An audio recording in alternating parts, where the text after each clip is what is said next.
pakiramdam. Di ba?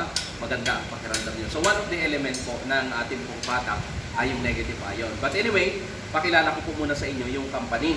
No? Bago yan po yung mga design. Pwede nyo pong tingnan. At ang ating pong mata ay 100,000 nerve ending connected sa mata. Kaya po walang matanda, walang bata, pagdating po sa grado. Sino po yung may grado na ano? Pakitas po na kamay. Grado. Yan. Alis po yung meron po 150, 200. Meron, may experience po kami sa Mabini Batangas, 1,500. Wala na po nakikita pinakakay. May experience po kami kasama ng pastor sa firm worship center sa Batangas. Kasawa, Akay, Bulag, Lukoma. Wala na nakikita. So after 3 months, nagpatingin sa EO, zero po yun na, wala nakikita. Akay. After 3 months, Cesar na, firm worship. At sila po'y 350 ang grado, tapos 250 yung kabila. So pagpunta po sa iyo, biglang bumaba, naging 150, naging 200. May proseso po kung paano gagamitin. Ano? Okay, sabi po ng Biblia, narinig natin, hindi na po ako magpuput ng verse. But nabasa niyo po sa Bible, di ba? Ang mata ang isa sa ang pinakailaw ng ating katawan. At kung malabo ang mata, malabo ang ilaw. Buong katawan. Ganon din naman ang ilaw po nilalagay sa ibabaw ng patungan upang matanglawan ang nasasakupan upang maluwalhati ang ating amang nasa langit. Amen? Amen. At ang mata po ang pinakailaw ng katawan. Na kung ito po ay malabo, malabo ang iyong nakikita. Yes. At kung ito na po ay maliwanag, napakaliwanag talaga. At kitang-kita po natin. Amen? Amen. Amen po. Palakpakan po natin ang Panginoon. Okay. Mga causes dahilan, narito po babanggitin ko. Papakilala ko po muna ang Mega Gloriam International Company na kung napupunta po kayo sa Maynila at nakikita nyo po sa Mandaluyong, sa may SM Jenny, mandaron po ng opisina ng ng Philippine Lotto. Sa Mandaluyong yan. Mega Gloriam International. Yan po yung ating pong opisina nandun po. Yan. At kung paano po na-invento ang salamin po natin, isang taong ginamit ng Lord na siyang nag-serve sa buong mundo, nakapatent po siya. Nakapatent ang ating mga salamin, kaya hindi siya pwedeng gayahin. Pag sinabi nakapatent, kung ikay magagawa, kukuha ko ng patent dito. Pero wala na kasi, siya na lang nakadiscover siya po ang naka-inventor. Dati po siyang ophthalmology, by profession po ay ang tinapos po niya ay yung sa mata, yung doktor sa mata. Ngunit tumaas pa yung level niya, nagmasteral hanggang maging scientist po si Dr. Sun Lipong. Siya po ay Malaysian Chinese. Malaysian Chinese. Siya po ang doktor, siya po ang inventor ng ating pong IonSpeak, NanoSpeak. Pag sinabing IonSpeak, NanoSpeak, isa pong ibig sabihin nun, maliit pa sa hibla ng buhok. Na pinowderize, inalagay po sa ating pong tangkay na ating salamin at sa frame. At kaya po yung ating pong salamin, pagsuot po natin, wow, unang-una, negative ion, ang ginhawa. Yun po yung isang element po natin na titignan natin mamaya. Sino po yung kasama po niya? Yung founder po, Global Isakis, global founder, si Mr. Chin, Dr. Chin, doktor na po siya ngayon. Yan. And then, sa Pilipinas, si Mr. Captain Roy Rivera, sa Mandaluyong. Yung pinagdalhan po dito sa Pilipinas galing po Malaysia.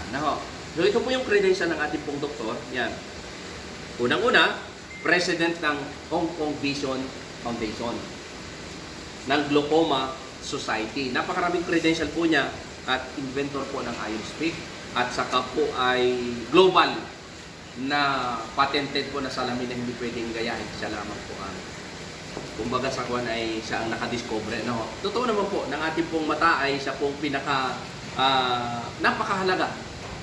Ngunit ito po ay naaabuso, di ba? Sobrang naaabuso. Paano naaabuso? Pwede nang tulog, naantok na, hindi pa makatulog. Siselfon pa, isa po yun. I'm not blaming you. Kundi ito po yung malaking katotohanan. Kasi may tinitingnan tayo balita, yung sabihin na natin po yung balita na galing doon sa ating kapitbahay, sa ating, di ba? Ano pa po? TikTok, So karamihan po ngayon nasa social media at yung ating pong mata naabuso ng lupa. Di ba? So mga dahilan, yan, yan, naabuso po siya. Okay, yung mga ano po, yung mga dahilan ng mga panlalabo po ng ating mata, ano ba mga dahilan? Ano pa? Maliban sa cellphone. Sa araw. Araw. Ano pa ho? Usok. Puso. Marami di ho ba? TV, computer. Oo. Computer. Ano po? Higit sa lahat, yung paglabas sa init ng araw. Ano po? At yung mga lahat po ng mga karamihan po ng mga gadget niya. Ano mga problema sa mata? Yung ay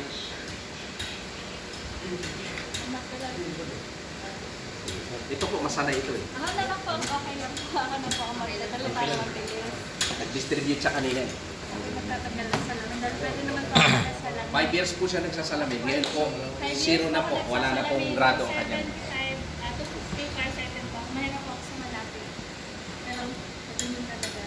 So, yun nga po. Itutuloy ko lang. Ang una pong problema sa ating mata, yung tayo ay farsighted. Nearsighted. Yung far, malayo, malinaw sa malapit, malabo. Nearsighted, malapit, malinaw, malayo naman talaga. So, magkabaliktad. Isa pala po ang ibig sabihin nun, kulang po sa oxygen ng ating mata.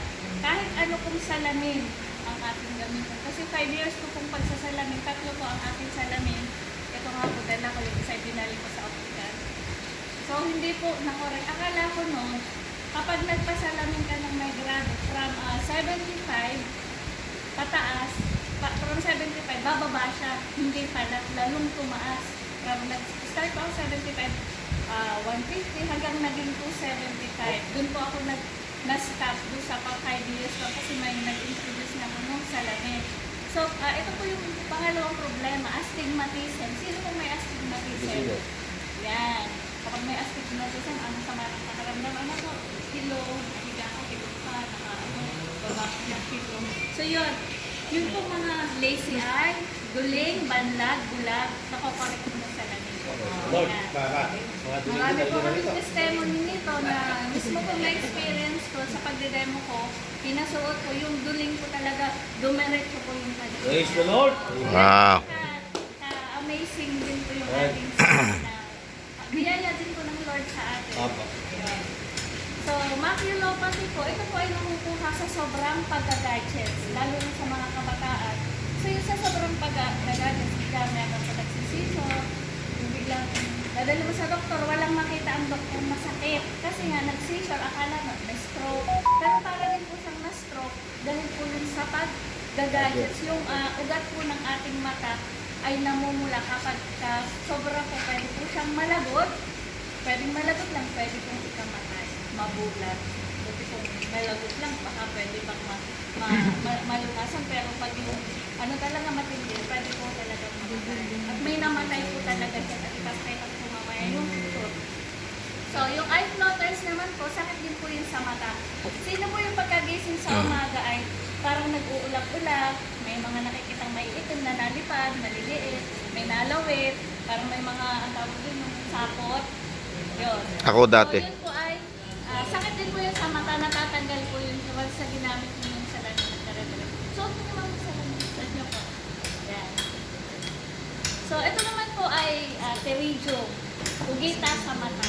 Ang sabi po nung iba, nakainin meron akong katarata. Akala po nila katarata. Hindi po ito katarata. Ito po yung ugita sa mata. Nakukuha po ito sa sobrang init ng araw, malapit sa kanilagat, at malapit sa palayan. Doon po siya nakukuha. Ang pinakamatindi po pag mainit, lalo po siya kumakapal o naglalaman siya. Pero ito po ay natutunaw po sa salamin. Yan. So ito naman po yung katarata. Sa sobra pong protina, namumuti po yung ating mata. Kapag namuti po siya, nagiging para siyang semento.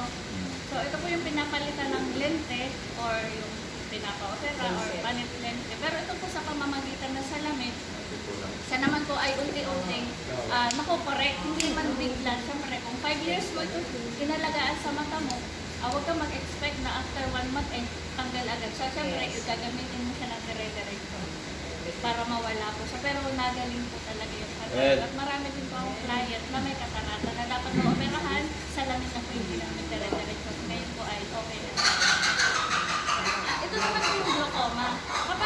glaucoma po, ang sakit sa mata, ganito po ang itsura ng may glaucoma.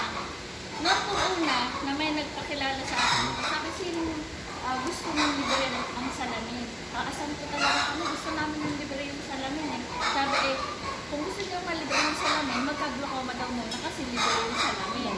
Kasi si Dr. Suk po yun pong doktor, ako ay nagbigay ng 1 milyong salamin sa Pilipinas para lang sa mga may ganito, glaucoma. So ito na po yung cancer sa mata. Wala na pong hihigit pang sakit sa mata, kundi ito talaga. Ito po ay hindi gumagaling. Noon tama sinasabi na hindi gumagaling. Pero nakakang patotoo talaga. Sila po ay gumaling sa paggamit lang na salamin. Ito po dati nakikita ko lang. Pero na-experience ko po na ako mismo may nakilala po ako na isa pong siya pong may sakit. Ang na-report namin doon ay siya may cancer, may breast cancer. Kaya lang, nung nakita ko siya bulag, parehas mata, sabi ko, ma'am, pwede po kayong magbigay sa akin ng medical abstract para madala ko sa office para malibre yung salamin. Ayaw na. Kasi magpapakihira pa daw siya, tapos siya daw naman ay bulag na. Lagay na ang loob niya na siya ay bulag na talaga. So naawa naman ako, sabi ko, ayaw mong magbigay. Ako na lang magbibigay sa iyo ng salamin ng libre. Kaya lang, gagamitin mo, ma'am. So sa madaling salita po, pinagamit ko po sa kanya. 3 months lang po. Bulag po yun. Siya po ay nakakita. Ganito po yung mata niya. Bumalik po siya. Kumbaga sa konting-konti na lang yung puti. Kasi 3 months pa nga lang na pinapagamit ko. Pero nakikita niya po. Ako dati ko pinakapalat na ako. Hindi niya talaga ako nakikita na yung sa kasi bulag po. Kaya, so ano po yung main cause ng ating panlalabo ng mata? Ang salamin po natin, hindi lang po isipin natin, ay, hindi pa naman ako nagsasalamin, hindi ko yan kailangan. Ay, bata pa ako, hindi ko pa kailangan yan. Or may salamin na ako. Ang salamin po, ang market po ng ating salamin, hindi po sa mga nagsasalamin, kundi sa lahat ng may mata. Lahat ng nagagadgets, kailangan po ng salamin. Bakit? Ito nga po yung main cause. Paggamit ng cellphone, panonood ng TV, paggamit ng computer. Yun nga po, lahat po ng may mga ilaw, LED lights, yung mga blue lights po sa cellphone natin, at kahit po yung mga remote control natin, di ba may mga ilaw sa atin. So nakakasira po yun sa ating mata. Ang masakit po niyan, direkta po yun sa ating retina. Wala po tayong nararamdaman. Bakit? After ilang months, hindi ka naman nagsasalamin, biglang pagpunta sa doktor, mataas na yung grado mo. Bakit? Wala ka namang sakit na ano, kundi gumagamit ka lang natin, lumalabas ka sa init ng araw. So doon po yung nakukuha. Ang pinakamatindi po sa lahat, bukod sa gadget, ay yung init ng araw. Lahat po tayo ay hindi ligtas sa init ng araw. Kahit pa tayo ay magtayo, hindi pa rin po ligtas ang ating mata. So yan, ito po yung katotohanan na sinabi ng WHO 4 years ago po. Hindi pa siya po ay mga 2017, every 5 seconds daw po ay isa yung magugulat. Every 5 seconds, isa yung nagugulat. Pero nung pumatak na po yung 2020 up to the present, every 1 second, 1 person died. Totoo po yun. Kasi ang mga bata po ngayon, 2 years old, paglipas na ilang panahon, pasasalamin namin na kasi may problema na yung mata. Bakit? Dahil po dito sa blue lights. Kahit 2 years old, pasasalpan niya ng ina, nakikipag-marriage. Oh, dyan ka, huwag kang mga bala dito. Kasi nga, papagamitin niya yung cellphone. So, delikado po yung mga bata.